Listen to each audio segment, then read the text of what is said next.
Punjabi National television ਨਾਲ ਦੇਸ਼ ਵਿਦੇਸ਼ ਤੋਂ ਜੁੜੇ ਸਾਰੇ ਹੀ ਦਰਸ਼ਕਾਂ ਦਾ ਐਡਮਿੰਟਨ ਸਟੂਡੀਓ ਤੋਂ ਸਵਾਗਤ ਹੈ ਜੀ ਆਇਆਂ ਨੂੰ।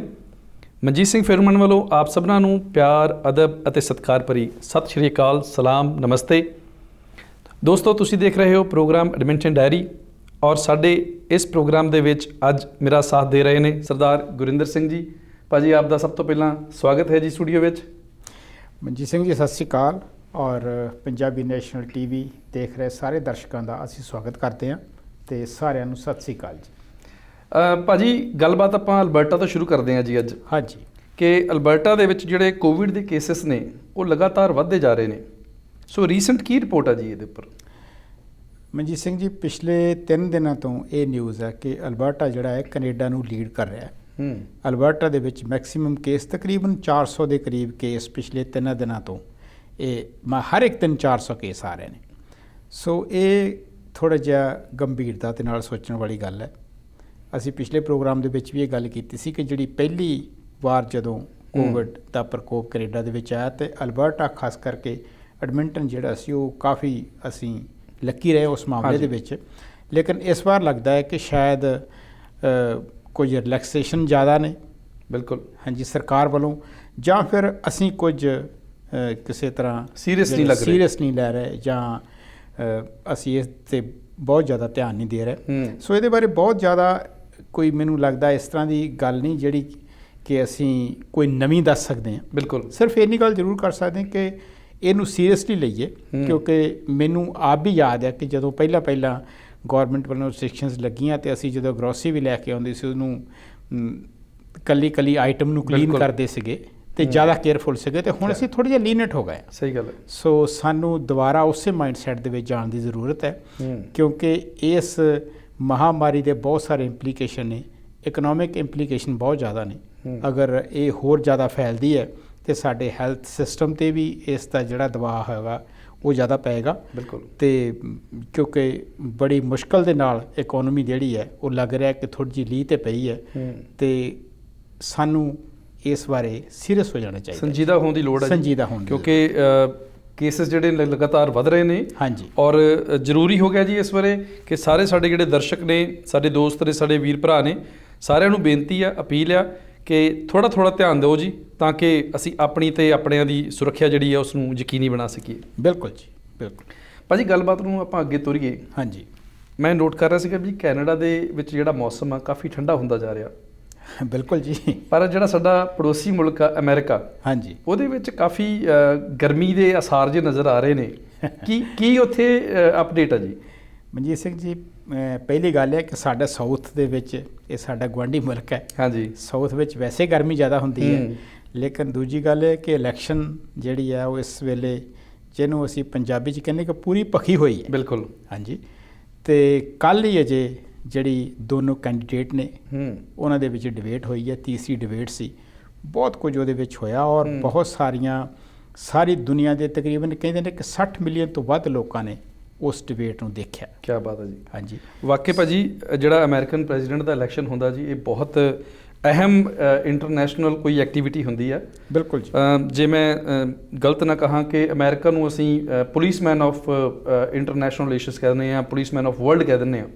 ਦੇਖੋ ਜੀ, ਭਾਵੇਂ ਅੱਜ ਕੱਲ੍ਹ ਚਾਈਨਾ ਜਿਹੜਾ ਹੈ ਉਹ ਬਹੁਤ ਸਾਰੇ ਮੁੱਦਿਆਂ 'ਤੇ ਅਮਰੀਕਾ ਨੂੰ ਚੈਲੰਜ ਕਰ ਰਿਹਾ ਹੈ। ਬਿਲਕੁਲ, ਲੇਕਿਨ ਅੱਜ ਦੀ ਤਰੀਕ ਦੇ ਵਿੱਚ ਇਹਦੇ ਵਿੱਚ ਕੋਈ ਸ਼ੱਕ ਨਹੀਂ ਕਿ ਵਰਲਡ ਦੀ ਸੁਪਰ ਪਾਵਰ ਹੈ।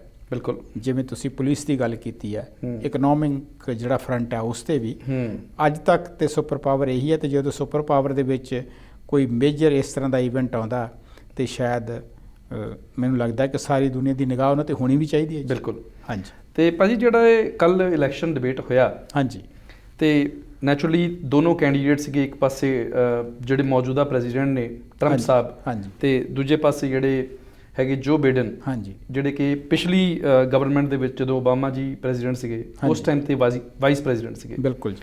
ਸੋ ਜਿਹੜੀ ਇਹ ਕੱਲ੍ਹ ਦੀ ਡਿਬੇਟ ਹੋਈ ਸੀਗੀ, ਇਸ ਡਿਬੇਟ ਦੇ ਵਿੱਚ ਤੁਸੀਂ ਕੀ ਖਾਸ ਨੁਕਤੇ ਜਿਹੜੇ ਸੀ ਉਹ ਨੋਟ ਕੀਤੇ? ਖਾਸ ਨੁਕਤੇ ਤਾਂ ਦੇਖੋ ਜੀ, ਇੱਕ ਤਾਂ ਸਭ ਤੋਂ ਪਹਿਲਾਂ ਮੈਂ ਇਹ, ਕਿਉਂਕਿ ਸਾਡੇ ਸਰੋਤੇ ਜਾਣਦੇ ਨੇ ਕਿ 3 ਡਿਬੇਟਸ ਜਿਹੜੀਆਂ ਨੇ ਉਹ ਹੁੰਦੀਆਂ ਨੇ। ਬਿਲਕੁਲ, ਇੱਕ ਡਿਬੇਟ ਹੋ ਚੁੱਕੀ ਸੀ, ਦੂਜੀ ਡਿਬੇਟ ਹੋਣ ਤੋਂ ਪਹਿਲਾਂ ਜਿਹੜੇ ਮੌਜੂਦਾ ਆਪਣੇ ਰਾਸ਼ਟਰਪਤੀ ਨੇ ਡੋਨਲਡ ਟਰੰਪ ਜੀ, ਉਹ ਕੋਵਿਡ ਦਾ ਸ਼ਿਕਾਰ ਹੋ ਗਏ। ਸੋ ਦੂਜੀ ਡਿਬੇਟ ਕੈਂਸਲ ਕਰਨੀ ਪਈ, ਇਹ ਤੀਜੀ ਡਿਬੇਟ ਸੀ। ਠੀਕ ਹੈ ਜੀ। ਔਰ ਇਹਦੀ ਖਾਸ ਗੱਲ ਇਹ ਸੀ ਕਿ ਪਹਿਲੀ ਡਿਬੇਟ ਦੇ ਵਿੱਚ ਬਹੁਤ ਕੁਝ ਇਸ ਤਰ੍ਹਾਂ ਦਾ ਹੋਇਆ ਕਿ ਸਰੋਤਿਆਂ ਨੂੰ ਸ਼ਾਇਦ, ਜਾਂ ਜਿਹੜੇ ਲੋਕ ਕੁਝ ਜਾਣਨਾ ਚਾਹੁੰਦੇ ਸੀ ਕਿ ਸਾਡੇ ਕੈਂਡੀਡੇਟ ਕੀ ਕਰ ਰਹੇ ਨੇ ਜਾਂ ਕੀ ਕਰਨਾ ਚਾਹੁੰਦੇ ਨੇ, ਇਸ ਦੇ ਉਲਟ ਹੋਇਆ ਇਹ ਕਿ ਇੱਕ ਦੂਸਰੇ ਤੇ ਦੂਸ਼ਣਬਾਜ਼ੀ ਬਹੁਤ ਜ਼ਿਆਦਾ ਹੋਈ ਤੇ ਖਾਸ ਕਰਕੇ ਪ੍ਰੈਜ਼ੀਡੈਂਟ ਟਰੰਪ ਵੱਲੋਂ ਬਹੁਤ ਸਾਰੀਆਂ ਇੰਟਰਪਸ਼ਨਸ ਕੀਤੀਆਂ ਗਈਆਂ। ਬਿਲਕੁਲ। ਉਹਦੇ ਵਿੱਚ ਇਹ ਚੀਜ਼ ਦਾ ਵੀ ਖਿਆਲ, ਕਿਉਂਕਿ ਹੁਣ ਬਾਅਦ ਦੇ ਵਿੱਚ ਇਸ ਚੀਜ਼ 'ਤੇ ਵੀ ਡਿਸੀਜਨ ਬਣਿਆ ਕਿ ਸ਼ਾਇਦ ਜਿਹੜੇ ਉਹਨਾਂ ਦੇ ਮਾਈਕਰੋਫੋਨ ਹੈ, ਜਦੋਂ ਇੱਕ ਕੈਂਡੀਡੇਟ ਨਹੀਂ ਬੋਲ ਰਿਹਾ ਤੇ ਉਹਨਾਂ ਦੇ ਮਾਈਕਰੋਫੋਨ ਜਿਹੜੇ ਆ ਉਹ ਮਿਊਟ ਕੀਤੇ ਜਾਣ। ਹਾਂਜੀ। ਲੇਕਿਨ ਮੈਂ ਵੈਸੇ ਇਸ ਗੱਲ 'ਤੇ ਬਿਲਕੁਲ ਹੈਰਾਨ ਹੋਇਆ, ਔਰ ਸ਼ਾਇਦ ਮੇਰਾ ਖਿਆਲ ਜਿਹੜੇ ਸਾਡੇ ਆਪਣੇ ਦਰਸ਼ਕ ਨੇ ਉਹ ਮੇਰੇ ਨਾਲ ਸਹਿਮਤ ਹੋਣਗੇ ਕਿ ਡੋਨਲਡ ਟਰੰਪ ਤੋਂ ਜਿੰਨੇ ਡਿਸਪਲਿਨ ਦੇ ਨਾਲ ਉਹ ਇਸ ਡਿਬੇਟ ਦੇ ਵਿੱਚ ਉਹਨਾਂ ਨੇ ਕੰਡਕਟ ਕੀਤਾ ਆਪਣੇ ਆਪ ਨੂੰ, ਇਸ ਦੀ ਉਮੀਦ ਸ਼ਾਇਦ ਬਹੁਤ ਘੱਟ ਲੋਕਾਂ ਨੇ ਕੀਤੀ ਹੋਵੇਗੀ। ਮੇਰੀ ਸੋਚ ਮੁਤਾਬਕ, ਹੋ ਸਕਦਾ ਮੈਂ ਇਹ ਸੋਚਦਾ ਹੋਵਾਂ, ਲੇਕਿਨ ਮੇਰੀ ਸੋਚ ਮੁਤਾਬਕ ਪਹਿਲੀ ਡਿਬੇਟ ਦੇ ਮੁਕਾਬਲੇ ਉਹਨਾਂ ਨੇ ਆਪਣੇ ਆਪ ਨੂੰ ਘੱਟੋ ਘੱਟ ਜਿਹੜਾ ਡਿਸਪਲਿਨ ਹੈ ਡਿਬੇਟ ਦਾ, ਕਿ ਤੁਸੀਂ ਕਿਸੇ ਦੂਜਾ ਅਗਰ ਵਿਅਕਤੀ ਬੋਲਿਆ ਤਾਂ ਉਸ ਨੂੰ ਇੰਟਰਪਟ ਨਹੀਂ ਕਰਨਾ, ਤੇ ਉਹਨਾਂ ਨੇ ਉਸ ਗੱਲ 'ਤੇ ਬਹੁਤ ਜ਼ਿਆਦਾ ਇੱਕਦਮ ਇੰਪਰੂਵਮੈਂਟ ਦਿਖਾਈ ਹੈ। ਸੋ ਮੈਨੂੰ ਸਭ ਤੋਂ ਜ਼ਿਆਦਾ ਕੀ ਫੈਕਟਰ ਤਾਂ ਇਹੀ ਲੱਗਿਆ ਜੀ। ਠੀਕ ਹੈ ਜੀ। ਹਾਂਜੀ ਭਾਜੀ, ਜੇਕਰ ਅਸੀਂ ਕੱਲ੍ਹ ਵਾਲੀ ਜਿਹੜੀ ਡਿਬੇਟ ਸੀਗੀ, ਕਿਉਂਕਿ ਅਮਰੀਕਨ ਪ੍ਰੈਜ਼ੀਡੈਂਟ ਦੇ ਜਿਹੜੇ ਇਲੈਕਸ਼ਨ ਨੇ ਜੀ ਨਵੰਬਰ 3 2020 ਨੂੰ ਆਲਰੇਡੀ ਡਿਕਲੇਅਰ ਹੋ ਚੁੱਕੇ ਨੇ। ਬਿਲਕੁਲ ਜੀ। ਤੋ ਕਾਫੀ ਭਰਵੀਂ ਔਰ ਕਾਫੀ ਭਖਵੀਂ ਜਿਹੜੀ ਇਹ ਡਿਬੇਟ ਸੀਗੀ, ਇਹਦੇ ਵਿੱਚ ਕਾਫੀ ਇੱਕ ਲੰਬੀ ਚੌੜੀ ਲਿਸਟ ਆ, ਔਰ ਦਰਸ਼ਕ ਦੇਖ ਰਹੇ ਹੋਣਗੇ, ਵਾਕਿਆ ਮੈਂ ਇੱਕ ਲਿਸਟ ਵੀ ਲੈ ਕੇ ਬੈਠਾ ਹਾਂ ਕਿਉਂਕਿ ਮੁੱਦੇ ਬਹੁਤ ਨੇ ਜੀ, ਔਰ ਮੁੱਦਿਆਂ ਨੂੰ ਅਸੀਂ ਚਾਹੁੰਦੇ ਵੀ ਥੋੜ੍ਹਾ ਤਰਤੀਬਵਾਰ ਡਿਸਕਸ ਕਰ ਲਈਏ। ਹਾਂਜੀ। ਇਹਦੇ ਵਿੱਚ ਕਾਫੀ ਮੁੱਦੇ ਸੀਗੇ। ਜੇਕਰ ਆਪਾਂ ਗੱਲ ਕਰੀਏ ਸ਼ੁਰੂ ਤੋਂ ਪੈਂਡੈਮਿਕ ਦੇ ਉੱਪਰ, ਹਾਂਜੀ, ਕੋਵਿਡ-19, ਬਿਲਕੁਲ, ਆਈ ਥਿੰਕ ਸਭ ਤੋਂ ਪਹਿਲਾ ਵਿਸ਼ਾ ਇਹੀ ਸੀ ਜਿਹਦੇ ਉੱਪਰ ਜਿਹੜੀ ਡਿਬੇਟ ਹੋਈ ਔਰ ਡਿਸਕਸ਼ਨ ਹੋਈ ਸੀ। ਹਾਂਜੀ। ਇਹਦੇ ਉੱਪਰ ਜੋ ਬਾਈਡਨ ਸਾਹਿਬ ਸੀਗੇ, ਇਹਨਾਂ ਨੇ ਕੁਝ ਐਲੀਗੇਸ਼ਨ ਲਗਾਏ ਟਰੰਪ ਸਾਹਿਬ ਦੇ ਉੱਪਰ। ਹਾਂਜੀ। ਉਹ ਕੀ ਸੀ ਔਰ ਕਿਵੇਂ ਦੀ ਪ੍ਰਤੀਕਿਰਿਆ ਸੀਗੀ? ਮਨਜੀਤ ਸਿੰਘ ਜੀ, ਕਿਉਂਕਿ ਕੋਵਿਡ ਮਹਾਮਾਰੀ ਤੋਂ ਸ਼ਾਇਦ ਜਿਹੜੇ ਮੁਲਕ ਵੀ ਪ੍ਰਭਾਵਿਤ ਹੋਏ ਨੇ, ਇਹਦੇ ਵਿੱਚ ਕੋਈ ਸ਼ੱਕ ਨਹੀਂ, ਕੋਈ ਦੋ ਰਾਵੇਂ ਨਹੀਂ ਕਿ ਅਮਰੀਕਾ ਸਭ ਤੋਂ ਵੱਧ ਪ੍ਰਭਾਵਿਤ ਹੋਇਆ ਹੈ। ਬਿਲਕੁਲ। ਅੰਕੜਿਆਂ ਦੇ ਤੌਰ 'ਤੇ। ਬਿਲਕੁਲ। ਇਹ ਗੱਲ ਠੀਕ ਹੈ ਕਿ ਜਿਹੜੇ ਸਾਡੇ ਆਪਣੇ ਸਰੋਤੇ ਨੇ, ਉਹਨਾਂ ਨੇ ਪਹਿਲੀ ਡਿਬੇਟ ਦੇ ਵਿੱਚ ਸੁਣਿਆ ਹੋਵੇਗਾ ਕਿ ਜਦੋਂ ਇਸ ਚੀਜ਼ ਦੇ ਬਾਰੇ ਕੁਐਸਚਨ ਟਰੰਪ ਸਾਹਿਬ ਨੂੰ ਪਹਿਲੀ ਡਿਬੇਟ ਦੇ ਵਿੱਚ ਵੀ ਹੋਇਆ ਸੀ, ਤੇ ਉਹਨਾਂ ਨੇ ਇੱਕ ਬੜੀ ਵੱਖਰੀ ਗੱਲ ਕੀਤੀ ਸੀ। ਉਹਨਾਂ ਨੇ 3 ਕੰਟਰੀਆਂ ਦਾ ਜ਼ਿਕਰ ਕੀਤਾ ਸੀ, ਜਿਹਦੇ ਵਿੱਚ ਚਾਈਨਾ, ਰਸ਼ੀਆ ਤੇ ਉਹਨਾਂ ਨੇ ਇੰਡੀਆ ਦਾ ਵੀ ਜ਼ਿਕਰ ਕੀਤਾ ਸੀ ਕਿ ਕੁਝ ਕੰਟਰੀ ਇਸ ਤਰ੍ਹਾਂ ਦੇ ਨੇ ਜਿਹੜੇ ਆਪਣੇ ਫੈਕਟ ਜਿਹੜੇ ਨੇ ਉਹ ਛੁਪਾ ਰਹੇ ਨੇ, ਉਹ ਆਪਣੇ ਫੈਕਟ ਦੱਸ ਨਹੀਂ ਰਹੇ ਸਹੀ।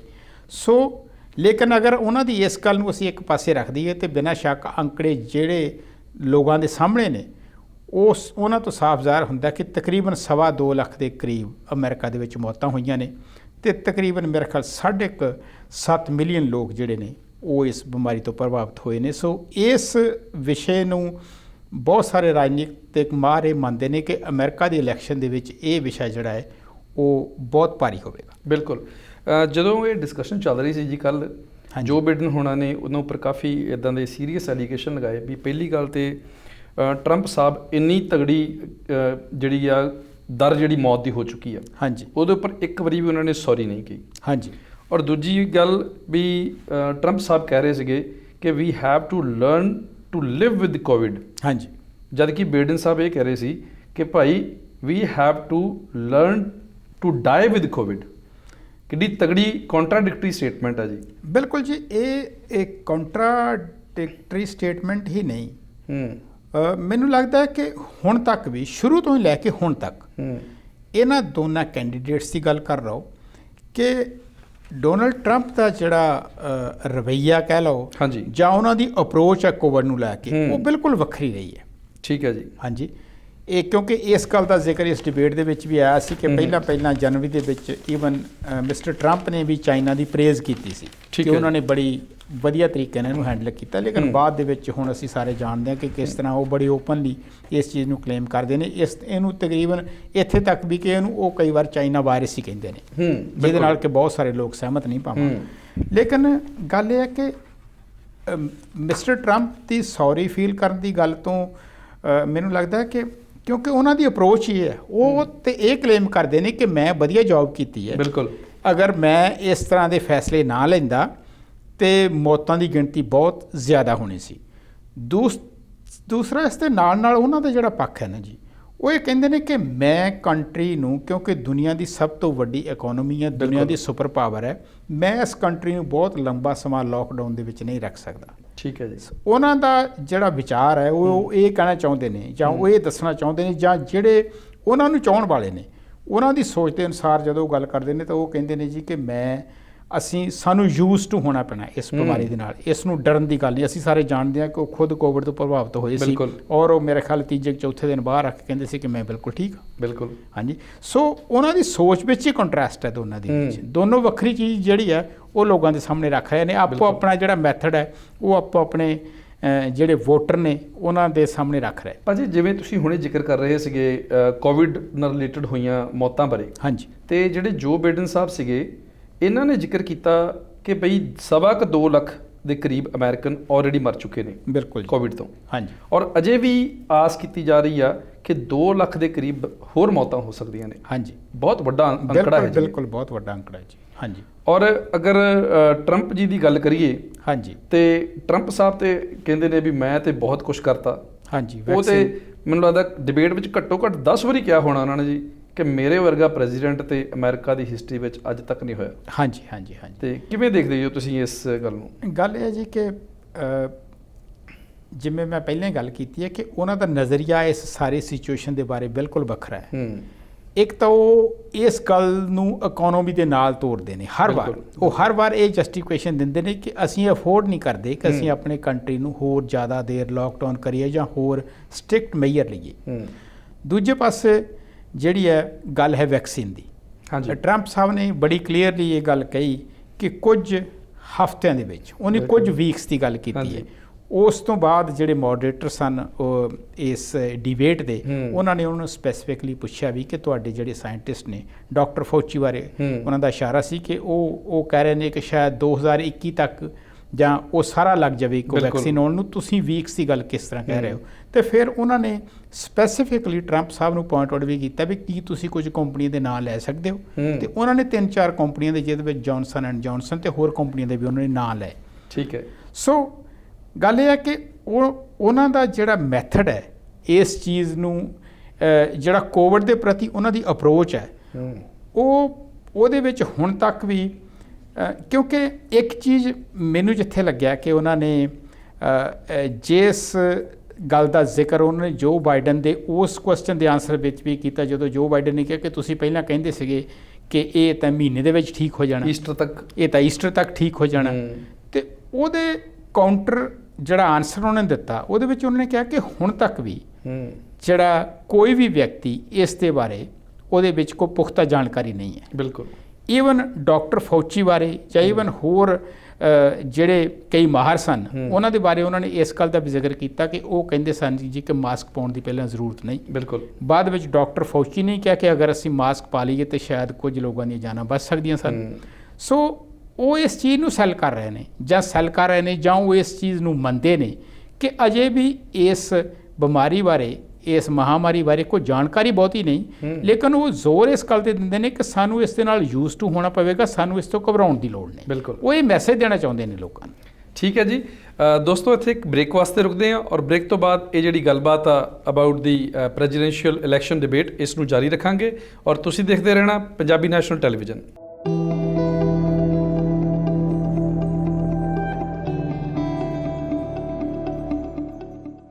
ਪ੍ਰੋਗਰਾਮ ਐਡਮਿੰਟਨ ਡਾਇਰੀ ਵਿੱਚ ਬ੍ਰੇਕ ਤੋਂ ਬਾਅਦ ਇੱਕ ਵਾਰ ਸਭਨਾਂ ਦਾ ਫਿਰ ਸਵਾਗਤ ਹੈ ਜੀ। ਔਰ ਅਸੀਂ ਗੱਲਬਾਤ ਕਰ ਰਹੇ ਸੀ ਸਰਦਾਰ ਗੁਰਿੰਦਰ ਸਿੰਘ ਜੀ ਨਾਲ। ਭਾਜੀ, ਆਪਾਂ ਗੱਲ ਕਰ ਰਹੇ ਸੀਗੇ ਜੀ ਜਿਹੜੀ ਅਮਰੀਕਾ ਦੇ ਵਿੱਚ ਇਲੈਕਸ਼ਨ ਹੋਣ ਜਾ ਰਹੀ ਹੈ ਔਰ ਜਿਹੜੀ ਉੱਥੇ ਪ੍ਰੈਜ਼ੀਡੈਂਸ਼ੀਅਲ ਇਲੈਕਸ਼ਨ ਦੇ ਲਈ ਡਿਬੇਟ ਹੋਈ ਹੈ ਰੀਸੈਂਟਲੀ। ਬਿਲਕੁਲ।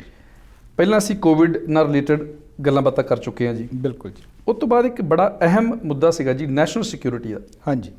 ਨੈਸ਼ਨਲ ਸਿਕਿਉਰਿਟੀ ਨੂੰ ਲੈ ਕੇ ਦੋਨਾਂ ਲੀਡਰਾਂ ਦੇ ਵਿੱਚ ਕਾਫੀ ਤੂੰ ਮੈਂ ਹੋਈ। ਹਾਂਜੀ। ਉਹ ਨਾਲ ਦੇ ਨਾਲ ਇਲੈਕਸ਼ਨਸ ਦੀ ਜਿਹੜੀ ਇਨਫੋਰਮੇਸ਼ਨ ਸੀਗੀ ਉਹਦੇ ਬਾਰੇ ਵੀ ਗੱਲਬਾਤ ਹੋਈ ਵੀ ਇਹ ਲੀਕੇਜ ਹੋ ਗਈ ਆ ਚਾਈਨਾ ਕੋਲ, ਰਸ਼ੀਆ ਦੇ ਕੋਲ ਔਰ ਈਰਾਨ ਦੇ ਕੋਲ, ਇਹਨਾਂ ਦੀ ਵੋਟਰ ਲਿਸਟ ਤੱਕ ਪਹੁੰਚ ਗਈ ਹੈ। ਹਾਂਜੀ, ਬਿਲਕੁਲ ਜੀ।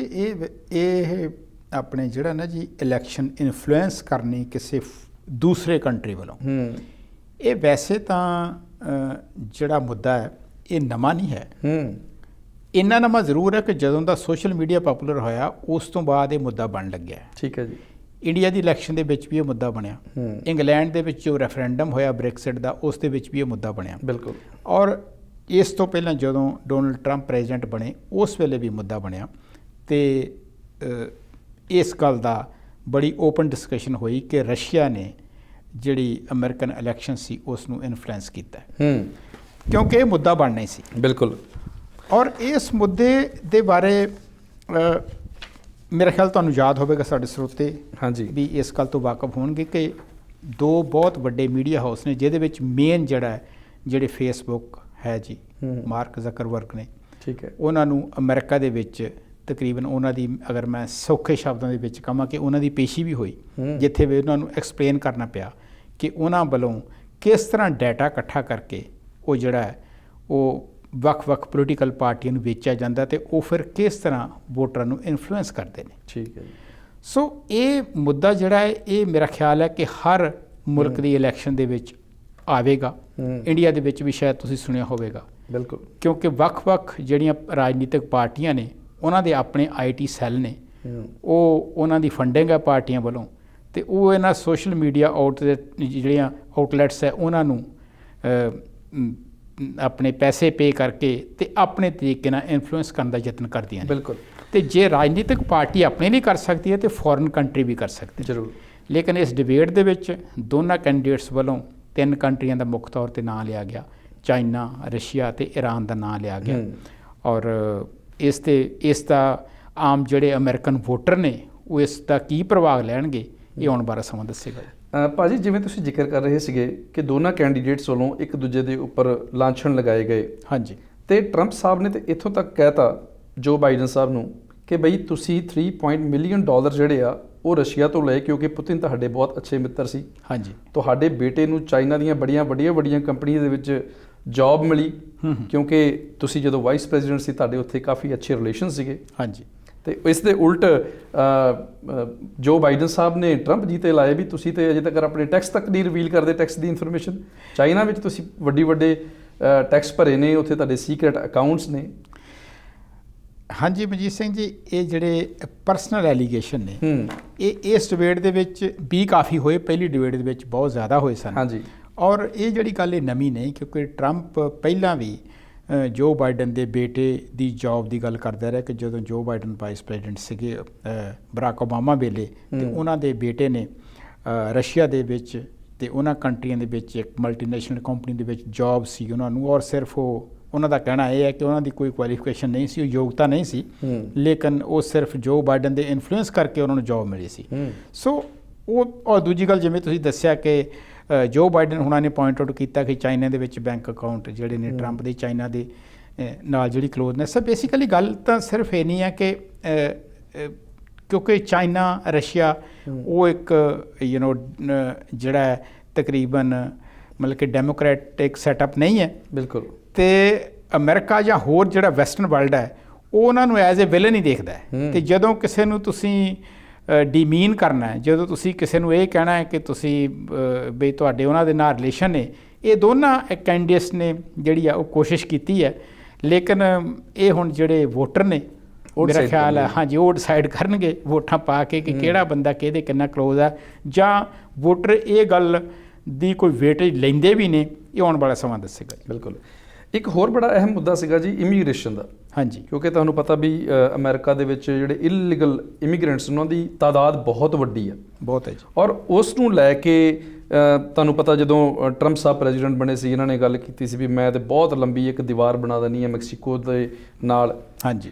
ਉਸ ਨੂੰ ਲੈ ਕੇ ਕਾਫੀ ਗੱਲਬਾਤ ਹੁੰਦੀ ਰਹੀ। ਜੋ ਬਾਈਡਨ ਨੇ ਵੀ ਸਟੇਟਮੈਂਟ ਦਿੱਤੀ ਵੀ ਮੈਂ ਤੇ ਭਾਈ ਪਾਵਰ 'ਚ ਆ ਗਿਆ ਅਤੇ 100 ਦਿਨਾਂ ਦੇ ਵਿੱਚ ਮੈਂ ਤੇ 11 ਮਿਲੀਅਨ ਜਿਹੜੇ ਅਨਡਾਕੂਮੈਂਟ ਜਿਹੜੇ ਉੱਥੇ ਅਮਰੀਕਨ ਬੈਠੇ ਨੇ ਉਹਨਾਂ ਸਾਰਿਆਂ ਨੂੰ ਪੱਕਿਆਂ ਕਰਾ ਦੇਣਾ ਜੀ। ਬਿਲਕੁਲ ਜੀ, ਇਹ ਵੈਸੇ ਬੜੀ ਅਹਿਮ ਗੱਲ ਹੈ। ਕਿਉਂਕਿ ਦੀਵਾਰ ਦੀ ਤੁਸੀਂ ਗੱਲ ਕੀਤੀ ਹੈ, ਟਰੰਪ ਨੇ ਦੀਵਾਰ ਦਾ ਪ੍ਰੋਮਿਸ ਕੀਤਾ ਸੀ, ਉਹਨਾਂ ਨੇ ਬਣਾਈ ਵੀ ਹੈ, ਕਾਫੀ ਲੰਬੀ ਦੀਵਾਰ ਬਣ ਚੁੱਕੀ ਹੈ, 400 ਮੀਲ ਲੰਬੀ ਜੀ। ਹਾਂਜੀ। ਔਰ ਦੂਜੀ ਗੱਲ ਇਹ ਹੈ ਕਿ ਜਿਹੜੇ ਲੋਕ ਮੈਕਸੀਕੋ ਦੇ ਰਾਸਤੇ ਉਹ ਸਿਰਫ ਮੈਕਸੀਕੋ ਤੋਂ ਨਹੀਂ, ਹੋਰ ਵੀ ਜਿਹੜੇ ਸਾਊਥ ਅਮਰੀਕਾ ਦੇ ਕੰਟਰੀ ਨੇ ਜਾਂ ਮੇਰੇ ਖਿਆਲ ਦੁਨੀਆ ਦੇ ਬਹੁਤ, ਈਵਨ ਕੁਝ ਪੰਜਾਬੀ ਪਰਿਵਾਰਾਂ ਦੀਆਂ ਵੀ ਕਈ ਵਾਰ ਪਿਕਚਰਾਂ ਆਈਆਂ ਸਨ, ਕਿਉਂਕਿ ਲੋਕ ਜਿਹੜਾ ਮੈਕਸੀਕੋ ਦੇ ਨਾਲ ਬਾਰਡਰ ਲੱਗਦਾ ਅਮਰੀਕਾ ਦਾ, ਉੱਥੋਂ ਦੀ ਐਂਟਰ ਕਰਨ ਦੀ ਕੋਸ਼ਿਸ਼ ਕਰਦੇ ਨੇ। ਟਰੰਪ ਦੇ ਆਉਣ ਦੇ ਨਾਲ ਉਸ ਚੀਜ਼ ਤੇ ਕਾਫੀ ਬੰਦਿਸ਼ ਲੱਗੀ ਹੈ। ਬਿਲਕੁਲ। ਤੇ ਲੇਕਿਨ ਉਹ ਆਪਣੀ ਵਡਿਆਈ ਕਰਦੇ ਵੀ ਨਜ਼ਰ ਆਏ ਇਸ ਟੌਪਿਕ ਤੇ। ਬਿਲਕੁਲ ਬਿਲਕੁਲ। ਉਹ ਦੇਖੋ ਗੱਲ ਇਹ ਹੈ ਕਿ ਉਹਨਾਂ ਦਾ ਜਿਹੜਾ ਦੋਨੋਂ ਕੈਂਡੀਡੇਟ ਜਿਹੜੇ ਨੇ ਉਹਨਾਂ ਦਾ ਕੰਟਰਾਸਟਿੰਗ, ਨਾਟ ਸਿਰਫ ਕੈਂਡੀਡੇਟ, ਪਾਰਟੀ ਦੇ ਤੌਰ ਤੇ ਵੀ, ਲੇਕਿਨ ਟਰੰਪ ਪਾਰਟੀ ਤੋਂ ਵੀ ਇੱਕ ਸਟੈਪ ਅੱਗੇ ਚਲੇ ਗਏ। ਬਿਲਕੁਲ। ਉਹ ਖੁਦ ਹੀ, ਕਿਉਂਕਿ ਇਦਾਂ ਦੇ ਬਹੁਤ ਸਾਰੇ ਮੁੱਦੇ ਪਹਿਲੇ ਵੀ ਹੋਏ ਆਪਣੇ ਮੁੱਦੇ ਸਾਹਮਣੇ ਆਏ ਨੇ ਜਿਹਦੇ ਵਿੱਚ ਰਿਪਬਲਿਕਨ ਬੰਦੇ ਹੀ ਟਰੰਪ ਦੇ ਕੁਝ ਬਿਆਨਾਂ ਦੇ ਨਾਲ ਜਾਂ ਉਹਨਾਂ ਦੇ ਕੁਝ ਜਿਹੜੇ ਮੈਥਡ ਨੇ ਉਹਨਾਂ ਦੇ ਨਾਲ ਉਹ ਸਹਿਮਤੀ ਉਹਨਾਂ ਨੇ ਨਹੀਂ ਦਿੱਤੀ। ਲੇਕਿਨ ਮੈਨੂੰ ਲੱਗਦਾ ਕਿ ਇਹਦੇ ਵਿੱਚ ਦੋਨਾਂ ਕੈਂਡੀਡੇਟ ਨੇ ਸਿਰਫ ਆਪੋ ਆਪਣੇ ਵੋਟਰਾਂ ਦੀ ਜਿਹੜੀ ਸੇਫ ਗੇਮ ਖੇਲੀ ਹੈ। ਹਾਂਜੀ, ਜੋ ਮੈਂ ਕਹਿ ਸਕਦਾ, ਕਿਉਂਕਿ ਅਸੀਂ ਇਹ ਗੱਲ ਨਹੀਂ ਭੁੱਲ ਸਕਦੇ ਕਿ ਜੋ ਬਾਈਡਨ ਨੇ ਇਹ ਗੱਲ ਮੰਨੀ ਹੈ ਕਿ ਬਰਾਕ ਓਬਾਮਾ ਦੀ ਟੈਨਿਓਰ ਦੇ ਦਰਮਿਆਨ ਉਹਨਾਂ ਨੇ ਇਹ ਗੱਲ ਮੰਨੀ ਹੈ ਕਿ ਸਾਨੂੰ ਰੂਲ ਜਿਹੜੇ ਨੇ ਉਹ ਪੱਕੇ ਕਰਨੇ ਚਾਹੀਦੇ ਸੀ ਲੋਕਾਂ ਨੂੰ, ਔਰ ਸਾਨੂੰ ਰੂਲ ਛੇਤੀ ਚੇਂਜ ਕਰਨੇ ਚਾਹੀਦੇ ਸੀ ਜਿਹੜੀ ਅਸੀਂ ਨਹੀਂ ਕਰ ਸਕੇ। ਉਹਨਾਂ ਨੇ ਉਸ ਚੀਜ਼ ਨੂੰ ਗਲਤੀ ਮੰਨੀ ਹੈ। ਲੇਕਿਨ ਦੂਜੇ ਪਾਸੇ ਟਰੰਪ ਜਿਹੜੇ ਨੇ ਉਹ ਇਹ ਗੱਲ ਸੈਲ ਕਰ ਰਹੇ ਨੇ ਆਪਣੇ ਵੋਟਰਸ ਨੂੰ ਕਿ ਮੈਂ ਇਲੀਗਲ ਇਮੀਗ੍ਰੈਂਟਸ ਦੇ ਲਈ ਕੋਈ ਫ੍ਰੀ ਫਲੋ ਨਹੀਂ ਦੇਖਣਾ ਚਾਹੁੰਦਾ ਕਿ ਜਿਹੜਾ ਮਰਜ਼ੀ ਅਮਰੀਕਾ ਦੇ ਵਿੱਚ ਆਵੇ, ਪੋਲੀਟੀਕਲ ਅਸਾਈਲਮ ਲਈ ਅਪਲਾਈ ਕਰੇ ਤੇ ਪੱਕਾ ਹੋਵੇ। ਸੋ ਅਗੇਨ ਗੱਲ ਇਹੀ ਹੈ ਜੀ ਕਿ ਆਪੋ ਆਪਣੇ ਵੋਟਰ ਜਿਹੜੇ ਆਪੋ ਆਪਣੇ ਜਿਹੜੇ ਜਿਨ੍ਹਾਂ ਤੋਂ ਉਹਨਾਂ ਨੇ ਵੋਟਾਂ ਲੈਣੀਆਂ ਨੇ ਉਹਨਾਂ ਦੇ ਸਾਹਮਣੇ ਗੱਲ ਜਚਾਉਣ ਦੀ ਗੱਲ ਹੈ। ਬਿਲਕੁਲ। ਕਿਹੜਾ ਜਚਾ ਸਕਦਾ ਹੈ ਕਿੰਨੀ, ਇਹ ਸਮਾਂ ਦੱਸੇਗਾ ਜੀ। ਸਹੀ ਗੱਲ ਹੈ ਜੀ। ਹਾਂਜੀ। ਇੱਕ ਹੋਰ ਅਹਿਮ ਮੁੱਦਾ ਵਾ ਜੀ ਕਲਾਈਮੇਟ ਚੇਂਜ। ਹਾਂਜੀ। ਉਹ ਜਿਹੜਾ ਮੁੱਦਾ ਵਾ ਕੈਨੇਡਾ ਨੂੰ ਕਹਿ ਲਓ ਜਾਂ ਖਾਸ ਕਰਕੇ ਅਲਬਰਟਾ ਨੂੰ ਕਹਿ ਲਓ, ਉਹ ਵੀ ਬਹੁਤ ਜ਼ਿਆਦਾ ਪ੍ਰਭਾਵਿਤ ਕਰਦਾ। ਬਿਲਕੁਲ ਜੀ। ਅਸੀਂ ਅਲਬਰਟਾ ਦੇ ਵਿੱਚ ਬੈਠੇ ਹਾਂ। ਬਿਲਕੁਲ। ਔਰ ਅਲਬਰਟਾ ਜਿਹੜਾ ਆਇਲ ਐਂਡ ਗੈਸ ਤੇ ਡਿਪੈਂਡੈਂਟ ਹੈ, ਔਰ ਅਸੀਂ ਸਾਰੇ ਜਾਣਦੇ ਹਾਂ ਕਿ ਖਾਸ ਕਰਕੇ ਮੇਜਰ ਪਾਈਪਲਾਈਨ ਜਿਹੜੀ ਬਰਾਕ ਓਬਾਮਾ ਨੇ ਵੀਟੋ ਕਰ ਦਿੱਤੀ ਸੀ, ਟਰੰਪ ਸਾਹਿਬ ਨੇ ਆਉਂਦਿਆਂ ਉਸ ਨੂੰ ਓਕੇ ਕਰ ਦਿੱਤਾ, ਔਰ ਜੋ ਬਾਈਡਨ ਕਹਿ ਚੁੱਕੇ ਨੇ ਕਿ ਮੈਂ ਅਗਰ ਦੁਬਾਰਾ ਬਣਿਆ ਤਾਂ ਮੈਂ ਉਸ ਨੂੰ ਦੁਬਾਰਾ ਵੀਟੋ ਕਰਾਂਗਾ। ਬਿਲਕੁਲ। ਲੇਕਿਨ ਉਹਦੇ ਵਿੱਚ ਮੇਰੀ ਆਪਣੀ ਰਾਏ ਮੁਤਾਬਕ ਇਹ ਗੱਲ ਠੀਕ ਹੈ ਕਿ ਕਲਾਈਮੇਟ ਚੇਂਜ ਦੁਨੀਆ ਦੇ ਵਿੱਚ ਇੱਕ ਬਹੁਤ ਵੱਡਾ ਮੁੱਦਾ ਹੈ। ਟਰੰਪ ਸਾਹਿਬ ਨੇ ਜਦੋਂ ਆਪਣਾ, ਕਿਉਂਕਿ ਜਦੋਂ ਬੋਲਦੇ ਨੇ ਤੇ ਫਿਰ ਉਹਨਾਂ ਨੇ ਚਾਈਨਾ ਦੇ ਨਾਲ ਨਾਲ ਰਸ਼ੀਆ ਦੀ ਵੀ ਗੱਲ ਕੀਤੀ ਤੇ ਨਾਲ ਇੰਡੀਆ ਨੂੰ ਵੀ ਵੜ ਲਿਆ। ਬਿਲਕੁਲ। ਸਾਡੇ ਬਹੁਤ ਸਾਰੇ ਜਿਹੜੇ ਸੱਜਣ ਨੇ ਜਿਨ੍ਹਾਂ ਨੂੰ ਇਸ ਤਰ੍ਹਾਂ ਲੱਗਦਾ ਸੀ ਕਿ ਮੌਜੂਦਾ ਜਿਹੜੀ ਸਰਕਾਰ ਹੈ ਭਾਰਤ ਦੀ, ਉਹਨਾਂ ਦੀ ਬੜੀ ਦੋਸਤੀ ਹੈ ਟਰੰਪ ਵਾਲੀ ਸਰਕਾਰ ਦੇ ਨਾਲ। ਬਿਲਕੁਲ। ਲੇਕਿਨ ਦੋਨੋਂ ਡਿਬੇਟਸ ਦੇ ਵਿੱਚ ਇੰਡੀਆ ਦਾ ਜ਼ਿਕਰ ਟਰੰਪ ਨੇ, ਮੇਰਾ ਖਿਆਲ ਉਸ ਤੋਂ ਸਾਡੇ ਜਿਹੜੇ ਭਾਰਤ ਵਾਸੀ ਨੇ ਜਾਂ ਭਾਰਤ ਦੀ ਸਰਕਾਰ ਹੈ ਉਹ ਬਹੁਤ ਹੀ ਖੁਸ਼ ਨਹੀਂ ਹੋਣੀ। ਬਿਲਕੁਲ। ਕਿਉਂਕਿ ਉਹਨਾਂ ਨੇ ਫਿਲਦੀ ਏਅਰ ਜਿਹੜੀ ਨੇ, ਗੰਦੀ ਹਵਾ ਦੇ ਵਿੱਚ ਜਿੱਥੇ ਉਹਨੇ ਚਾਈਨਾ ਤੇ ਰਸ਼ੀਆ ਦਾ ਨਾਂ ਲਿਆ, ਉੱਥੇ ਨਾਲ ਇੰਡੀਆ ਨੂੰ ਵੀ ਉਸੇ ਰਸਤੇ ਬੰਨਿਆ। ਬਿਲਕੁਲ। ਸੋ ਟਰੰਪ ਦਾ ਮਕਸਦ ਇਹ ਹੈ, ਉਹ ਇਹ ਕਹਿਣਾ ਚਾਹੁੰਦੇ ਸੀ ਕਿ ਅਗਰ ਐਨਰਜੀ ਸੈਕਟਰ ਜਿਹੜਾ ਹੈ, ਅਗਰ ਅਸੀਂ ਉਸ ਨੂੰ ਕਿਲ ਕਰਨ ਦਾ ਯਤਨ ਕਰ ਰਹੇ ਹਾਂ, ਕਿਉਂਕਿ ਜੋ ਬਾਈਡਨ ਤੇ ਇਲਜ਼ਾਮ ਉਹਨਾਂ ਨੇ ਬੜੇ ਸਿੱਧੇ ਲਾਏ ਨੇ। ਅਸੀਂ ਜਾਣਦੇ ਹਾਂ ਕਿ ਅਮਰੀਕਾ ਦੇ ਵਿੱਚ ਜਿਹੜਾ ਆਇਲ ਐਂਡ ਗੈਸ ਜਿਹੜੀ ਤੇਲ ਨਿਕਲਿਆ, ਕਿਉਂਕਿ ਅਮਰੀਕਾ ਪਿਛਲੇ ਕੁਝ ਸਾਲਾਂ ਤੋਂ ਜਿੰਨੀ ਗੈਸ ਉਹਨਾਂ ਨੂੰ ਚਾਹੀਦੀ ਹੈ, ਜਿੰਨਾ ਆਇਲ ਉਹਨਾਂ ਨੂੰ ਚਾਹੀਦਾ, ਉਸ ਤੋਂ ਵੱਧ ਪ੍ਰੋਡਿਊਸ ਕਰ ਰਿਹਾ, ਉਹ ਬਾਹਰ ਵੀ ਸੈੱਲ ਕਰਦਾ, ਕਿਉਂਕਿ ਉੱਥੇ ਫਰੈਕਿੰਗ ਹੋਣ ਲੱਗੀ, ਜਿਹੜੀ ਇੱਕ ਟੈਕਨੀਕ ਹੈ ਜਿਸ ਦੇ ਨਾਲ ਜ਼ਮੀਨ 'ਚੋਂ ਤੇਲ ਕੱਢਿਆ ਜਾਂਦਾ। ਲੇਕਿਨ ਉਸ ਦੇ ਬਾਰੇ ਵੀ ਬਹੁਤ ਸਾਰੇ ਚਰਚੇ ਨੇ ਕਿ ਉਹ ਜਿਹੜੇ ਇਨਵਾਇਰਮੈਂਟਲਿਸਟ ਨੇ ਉਸ 'ਤੇ ਬਹੁਤ ਜ਼ਿਆਦਾ ਆਪੋਜ਼ਿਟ ਨੇ, ਉਸ ਨੂੰ ਫੇਵਰ ਨਹੀਂ ਕਰਦੇ। ਔਰ ਟਰੰਪ ਨੇ ਬੜਾ ਸਿੱਧਾ ਕੁਐਸਚਨ ਜਿਹੜਾ ਸੀ ਉਹ ਜੋ ਬਾਈਡਨ ਤੇ ਕੀਤਾ ਕਿ ਤੁਸੀਂ ਫਰੈਕਿੰਗ ਨੂੰ ਰੋਕੋਗੇ। ਉਸ 'ਤੇ ਭਾਵੇਂ ਜੋ ਬਾਈਡਨ ਨੇ ਕਿਹਾ ਕਿ ਮੈਂ ਨਹੀਂ ਇਹ ਕਰਾਂਗਾ, ਲੇਕਿਨ ਬਾਅਦ ਦੇ ਵਿੱਚ ਆਪਣੀ ਹੀ ਗੱਲ ਦੇ ਉਲਟ ਜਾ ਕੇ ਜੋ ਮੈਨੂੰ ਲੱਗਿਆ ਕਿ ਉਹਨਾਂ ਨੇ ਕਿਹਾ ਕਿ ਮੈਂ ਹੌਲੀ ਹੌਲੀ ਮੇਰੀ ਕੋਸ਼ਿਸ਼ ਹੋਵੇਗੀ ਕਿ ਮੈਂ ਜਿਹੜੇ ਨੈਚੁਰਲ ਰਿਸੋਰਸਿਸ ਨੇ ਜਿਹਦੇ ਵਿੱਚ ਸੋਲਰ ਐਨਰਜੀ ਹੈ, ਵਿੰਡ ਐਨਰਜੀ ਹੈ, ਉਹਨਾਂ 'ਤੇ ਅਸੀਂ ਜ਼ਿਆਦਾ ਫੰਡਿੰਗ ਕਰੀਏ ਤੇ ਜਿਹੜੇ ਪੁਰਾਣੇ ਜਿਹੜਾ ਆਇਲ ਐਂਡ ਗੈਸ ਹੈ ਉਸ ਨੂੰ ਜਿਹੜੀ ਫੰਡਿੰਗ ਹੈ ਉਸ ਨੂੰ ਅਸੀਂ ਕੱਟ ਕਰੀਏ। ਬਿਲਕੁਲ। ਅਲਬਰਟਾ 'ਤੇ ਇਸ ਦਾ ਪ੍ਰਭਾਵ ਅਸੀਂ ਸਾਰੇ, ਕਿਉਂਕਿ ਮੇਰੇ ਖਿਆਲ ਬੜਾ ਜਿਹੜਾ ਡਾਇਰੈਕਟ ਇੰਪੈਕਟ ਹੈ, ਕਿਉਂਕਿ ਅਲਬਰਟਾ ਤੋਂ ਹੁਣ ਤੱਕ ਜਿੰਨਾ ਸਾਰਾ ਤੇਲ ਹੈ ਉਹ ਅਮਰੀਕਾ ਦੀਆਂ ਰਿਫਾਈਨਰੀਜ਼ ਨੂੰ ਹੀ ਜਾਂਦਾ ਹੈ। ਬਿਲਕੁਲ। ਹਾਂਜੀ। ਤੇ ਇਸ ਇਲੈਕਸ਼ਨ ਦੇ ਵਿੱਚ ਇਸ ਦੀ ਆਊਟਕਮ 'ਤੇ ਅਲਬਰਟਾ ਦੀਆਂ ਨਜ਼ਰਾਂ ਮੇਰਾ ਖਿਆਲ ਵੈਸੇ ਤਾਂ ਸਾਰੇ ਕੈਨੇਡਾ ਦੀਆਂ ਨੇ, ਲੇਕਿਨ ਅਲਬਰਟਾ ਦੀ ਜਿਹੜੀ ਨਜ਼ਰ ਹੈ ਉਹ ਹੋਰ ਵੀ ਮੇਰੇ ਖਿਆਲ ਬਹੁਤ ਸਾਰੇ ਐਂਕਸ਼ੀਅਸ ਨੇ। ਅਲਬਰਟਾ ਦੀ ਸਰਕਾਰ ਬੜੀ ਐਂਕਸ਼ੀਅਸ ਹੋਵੇਗੀ ਕਿ ਕੀ ਨਤੀਜੇ ਆਉਂਦੇ ਨੇ ਜੀ। ਜੀ ਹਾਂਜੀ।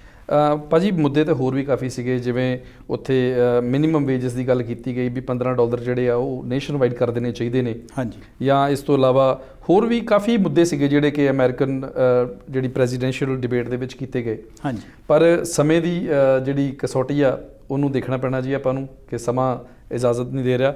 ਆਪਾਂ ਨੂੰ ਇਹ ਜਿਹੜੀ ਆਪਣੀ ਡਿਬੇਟ ਆ, ਆਪਣੀ ਵਿਚਾਰ ਚਰਚਾ ਇੱਥੇ ਹੀ ਸਮੇਟਣੀ ਪਵੇਗੀ।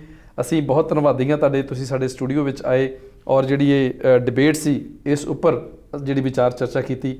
ਔਰ ਜਾਂਦਿਆਂ ਜਾਂਦਿਆਂ ਆਪਣੇ ਦਰਸ਼ਕਾਂ ਨੂੰ ਕੋਈ ਤੁਸੀਂ ਸੁਨੇਹਾ ਦੇਣਾ ਚਾਹੋ ਜੀ? ਸੁਨੇਹਾ ਮਨਜੀਤ ਸਿੰਘ ਜੀ ਸਿਰਫ ਇਹੀ ਹੈ ਕਿ ਇਲੈਕਸ਼ਨ ਦੇ ਦੌਰ ਦੇ ਵਿੱਚ ਇਹੀ ਗੱਲ ਕਹੀ ਜਾ ਸਕਦੀ ਹੈ ਕਿ ਵੋਟਰ ਜਿੰਨਾ ਸਿਆਣਾ ਹੋਵੇਗਾ ਓਨਾ ਹੀ ਚੰਗੇ ਲੀਡਰ ਨੂੰ ਚੁਣੇਗਾ। ਬਿਲਕੁਲ। ਅਤੇ ਉਸ ਦਾ ਜਿਹੜਾ ਦੇਸ਼ ਦਾ ਭਵਿੱਖ ਹੈ ਉਸੇ ਚੀਜ਼ 'ਤੇ ਡਿਪੈਂਡ ਕਰਦਾ।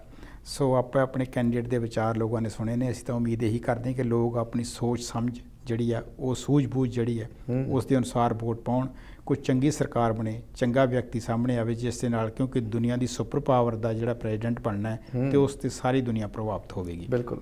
ਹਾਂਜੀ ਬਿਲਕੁਲ ਜੀ, ਬਹੁਤ ਬਹੁਤ ਧੰਨਵਾਦ ਤੁਹਾਡਾ, ਤੁਸੀਂ ਸਾਡੇ ਸਟੂਡੀਓ ਵਿੱਚ ਆਏ ਫਿਰ ਇੱਕ ਵਾਰ ਤੋਂ। ਸੋ ਇਹ ਸਨ ਜੀ ਸਰਦਾਰ ਗੁਰਿੰਦਰ ਸਿੰਘ ਜੀ, ਜਿਨ੍ਹਾਂ ਨੇ ਅਮਰੀਕਨ ਪ੍ਰੈਜ਼ੀਡੈਂਟ ਦੇ ਇਲੈਕਸ਼ਨ ਜਿਹੜੇ ਕਿ 3 ਨਵੰਬਰ ਨੂੰ ਹੋਣ ਜਾ ਰਹੇ ਨੇ ਦੀ ਪ੍ਰੈਜ਼ੀਡੈਂਸ਼ੀਅਲ ਡਿਬੇਟ ਦੇ ਉੱਪਰ ਵੱਖ-ਵੱਖ ਜਿਹੜੇ ਮੁੱਦੇ ਸੀ ਉਹਨਾਂ ਨਾਲ ਸੰਬੰਧਿਤ ਵਿਚਾਰ ਚਰਚਾ ਕੀਤੀ। ਆਸ ਕਰਦੇ ਹਾਂ ਕਿ ਪ੍ਰੋਗਰਾਮ ਤੁਹਾਨੂੰ ਪਸੰਦ ਆਇਆ ਹੋਵੇਗਾ ਔਰ ਖਾਸ ਕਰਕੇ ਅਮਰੀਕਨ ਜਿਹੜੇ ਵੋਟਰਸ ਨੇ ਉਹਨਾਂ ਨੂੰ ਬੇਨਤੀ ਕਰਦੇ ਹਾਂ ਕਿ ਤੁਸੀਂ ਸਾਰੇ ਹੀ ਸੂਝਵਾਨ ਵੋਟਰ ਹੋ ਔਰ ਆਪਣੇ ਲੀਡਰਸ ਦੇ ਤੁਸੀਂ ਵਿਜ਼ਨ ਦੇਖ ਚੁੱਕੇ ਜੇ, ਉਹਨਾਂ ਦੀ ਫਿਲਾਸਫੀ ਦੇਖ ਚੁੱਕੇ ਜੇ। ਸੋਚ ਸਮਝ ਕੇ ਵੋਟ ਪਾਇਓ ਔਰ ਇੱਕ ਵਧੀਆ ਲੀਡਰ ਚੁਣਿਓ। ਵਧੀਆ ਦੇਸ਼ ਦਾ ਨਿਰਮਾਣ ਵਧੀਆ ਲੀਡਰ ਹੀ ਕਰ ਸਕਦੇ ਹਨ। ਅਸੀਂ ਤੁਹਾਨੂੰ ਵਚਨ ਦਿੰਦੇ ਹਾਂ ਕਿ ਐਡਮਿੰਟਨ ਡਾਇਰੀ ਪ੍ਰੋਗਰਾਮ ਵਿੱਚ ਹੋਰ ਮਾਹਿਰਾਂ ਨੂੰ ਸੱਦ ਕੇ ਤੁਹਾਡੇ ਨਾਲ ਵੱਖ-ਵੱਖ ਮੁੱਦਿਆਂ ਉੱਪਰ ਗੱਲਬਾਤ ਕਰਦੇ ਰਹਾਂਗੇ। ਮੈਨੂੰ ਮਨਜੀਤ ਸਿੰਘ ਨੂੰ ਐਡਮਿੰਟਨ ਸਟੂਡੀਓ ਤੋਂ ਇਜਾਜ਼ਤ ਦਿਓ ਜੀ। ਧੰਨਵਾਦ।